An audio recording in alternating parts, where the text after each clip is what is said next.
I'm Joanna Fisicelli from OWTV News. Today, students and staff gathered to learn about the toxic culture of hazing that exists in many Greek letter fraternities and sororities.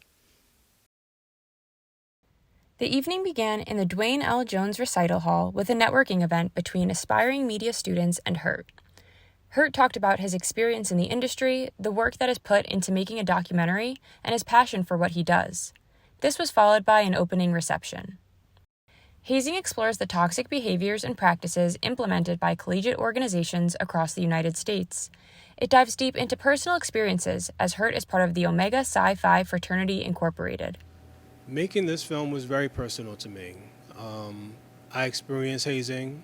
I participated in hazing once I became a member of my organization, and I really grew to love the people who I interviewed, for the film, who maybe had lost a family member to hazing or had some sort of lifelong traumatic injury. So this was probably my most personal film that I've ever made. I share my own personal story throughout the documentary.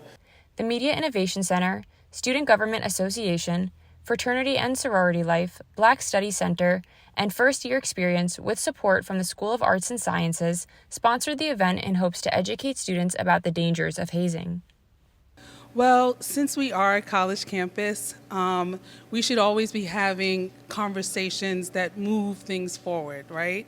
College campuses are supposed to be places to have a lot of critical thinking happen, and I think his film is one of those things that makes us sit back and really look at ourselves and critically think about if this is who we really want to be or what we should be doing. I definitely think that it provided a new, insightful look at it, because oftentimes when people talk about hazing, it's more of like a hush-hush, or when they do talk about it, they avoid going into grave detail about it. But I think showing this side of the extremes of how far it can go, it just gives a different perspective on it. Well, maybe we can just reframe how we do things. You can reframe from all of the violence and extensive things that you do. Hurt hopes students walk away having conversations, learning, and growing.